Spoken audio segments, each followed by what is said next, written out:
Hello viewers, আসসালামু আলাইকুম। আশা করি সকলে ভালো আছেন। আমি নাহিদুজ্জামান হৃদয় চলে এসেছি আবারও আপনাদের মাঝখানে সি প্রোগ্রামিং বাংলা টিউটোরিয়াল সিরিজের নতুন একটি ভিডিও টিউটোরিয়াল নিয়ে। তো ইতিমধ্যেই আমি সি প্রোগ্রামিং টিউটোরিয়ালের বিষয়ে অনেকগুলো ভিডিও টিউটোরিয়াল তৈরি করে ফেলেছি। আশা করি আমার সাথে আপনারা সবগুলো টিউটোরিয়ালই দেখে নিয়েছেন। যদি দেখে নিয়ে থাকেন তাহলে আজকের ভিডিওটি আপনাদের জন্য, আর যদি সবগুলো ভিডিও টিউটোরিয়াল না দেখে থাকেন তাহলে আজকের ভিডিওটি আপনাদের জন্য নয়। আমি আপনাদেরকে সাজেস্ট করব সবগুলো ভিডিও দেখে তারপর আজকের ভিডিওটি দেখতে আসবেন, কারণ আজকে আমি আপনাদেরকে পরীক্ষা নেব। হ্যাঁ, আজকে প্রথম এক্সামিনেশন নেব সি প্রোগ্রামিং বিষয়ে। অর্থাৎ শুধুমাত্র সি প্রোগ্রামিংয়ের ভিডিও টিউটোরিয়াল দেখে গেলেও হবে না, সেটির প্র্যাকটিস করতে হবে। সে প্র্যাকটিস করার জন্য আজকে আমি আপনাদের কিছু প্রোগ্রাম করতে দেব। তো ইতিমধ্যে আমরা সি প্রোগ্রামিংয়ের বেসিক দেখেছি এবং বিভিন্ন সংখ্যা যোগ করা দেখেছি, অ্যাভারেজ নাম্বার বের করা দেখেছি, ত্রিভুজের ক্ষেত্রফল, চতুর্ভুজের ক্ষেত্রফল, বর্গ, বৃত্ত এইসবের ক্ষেত্রফল বের করা দেখেছি। আমরা দেখেছি কিভাবে টেম্পারেচার কনভার্ট করতে হয়, অর্থাৎ সেন্টিগ্রেড থেকে ফারেনহাইট এবং ফারেনহাইট থেকে সেন্টিগ্রেডে কনভার্ট করতে হয়। এছাড়াও আমরা কন্ট্রোল স্টেটমেন্ট দেখছিলাম। কন্ট্রোল স্টেটমেন্টের সিলেকশন পার্টটি আমরা শেষ করেছি। আমরা ইফ এলস দেখেছি এবং সুইচ স্টেটমেন্ট সম্পর্কে জেনেছি। আমরা ইফ এলস এবং সুইচ স্টেটমেন্ট ব্যবহার করে বিভিন্ন ধরনের অনেকগুলো প্রোগ্রাম তৈরি করেছি। তো আজকে আপনাদেরকে আমি বেশ কিছু প্রোগ্রাম করতে দেব। সে প্রোগ্রামগুলোর কোশ্চেন এখানে দেওয়া আছে, দেখতে পাচ্ছেন। আমি বলে দিচ্ছি, প্রতিটা প্রশ্ন বুঝিয়ে দিচ্ছি।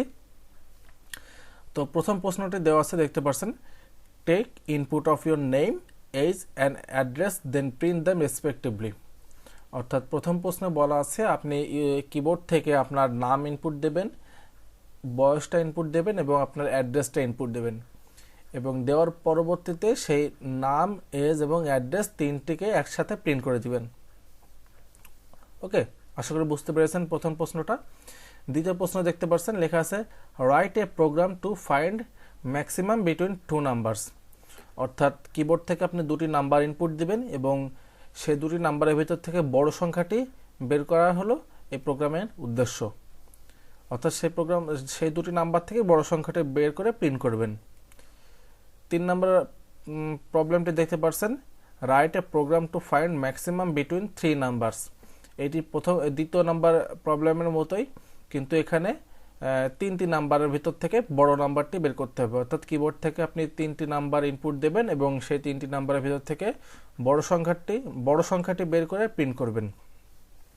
ওকে, তো 4 নাম্বার প্রবলেমটি দেখতে পাচ্ছেন, write a program to check if a number is divisible by 5 and 11 or not। অর্থাৎ এখানে বলা হচ্ছে আপনি কিবোর্ড থেকে একটি নাম্বার ইনপুট দিবেন এবং সে প্রোগ্রাম সেটি চেক করে দেখবে সেই নাম্বারটি 5 এবং 11 দ্বারা বিভাজ্য কিনা। অর্থাৎ 5 এবং 11 দ্বারা যদি বিভাজ্য হয় তাহলে বলবে যে হ্যাঁ 5 এবং 11 দ্বারা বিভাজ্য, আর যদি না হয় তাহলে নট বলবে, নট বিভাজ্য, অর্থাৎ বিভাজ্য নয় বলবে। আশা করি বুঝতে পেরেছেন 4 নাম্বার প্রবলেমটি কি। অর্থাৎ আপনি কিবোর্ড থেকে একটি নাম্বার ইনপুট দেবেন, সেই নাম্বারটি 5 এবং 11 দ্বারা ভাগ করা যায় কিনা সেটি চেক করবে। 5 নাম্বার প্রবলেমটি দেখতে পাচ্ছেন, write a program to input month numbers and then print the number of days of that month. অর্থাৎ এখানে বলা হচ্ছে আপনি কিবোর্ড থেকে মাসের একটি সংখ্যা ইনপুট দেবেন এবং সেই সংখ্যা দ্বারা সেই মাসের দিন সংখ্যা প্রিন্ট করবে।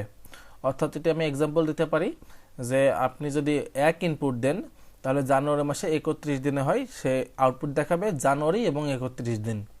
ঠিক একইভাবে যদি আপনি 2 ইনপুট দেন তাহলে ফেব্রুয়ারি মাস 2, সেই কারণে তখন আউটপুট আসবে ফেব্রুয়ারি মাস এবং 28 ডেজ।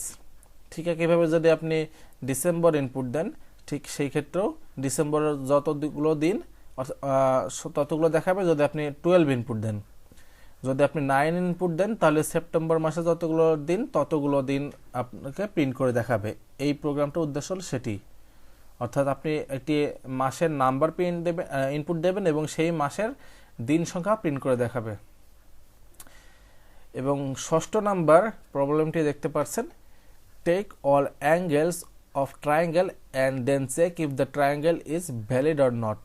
এখানে বলা হয়েছে যে আপনি কিবোর্ড থেকে ত্রিভুজের তিনটি কোণের মান ইনপুট দেবেন। অর্থাৎ ত্রিভুজের তিনটি কোণ থেকে আমরা সকলেই জানি, আপনি কিবোর্ড থেকে সেই ত্রিভুজের তিনটি কোণের মান ইনপুট দিবেন এবং চেক করে দেখবেন যে ত্রিভুজটি সঠিক কিনা, অর্থাৎ কোণগুলো দ্বারা একটি ত্রিভুজ তৈরি করা যায় কিনা, এটি আপনি চেক করে দেখবেন। আমরা জানি যে ত্রিভুজের তিন কোণের যোগফল 180 ডিগ্রি হয়। তো এই কনসেপ্টের উপর ভিত্তি করে আপনারা এই প্রবলেমটি করতে পারবেন। আমি সহজ করে দিলাম আপনাদের জন্য যে ত্রিভুজের তিন কোণের যোগফল 180 ডিগ্রি হয়, এটি সবসময় প্রযোজ্য।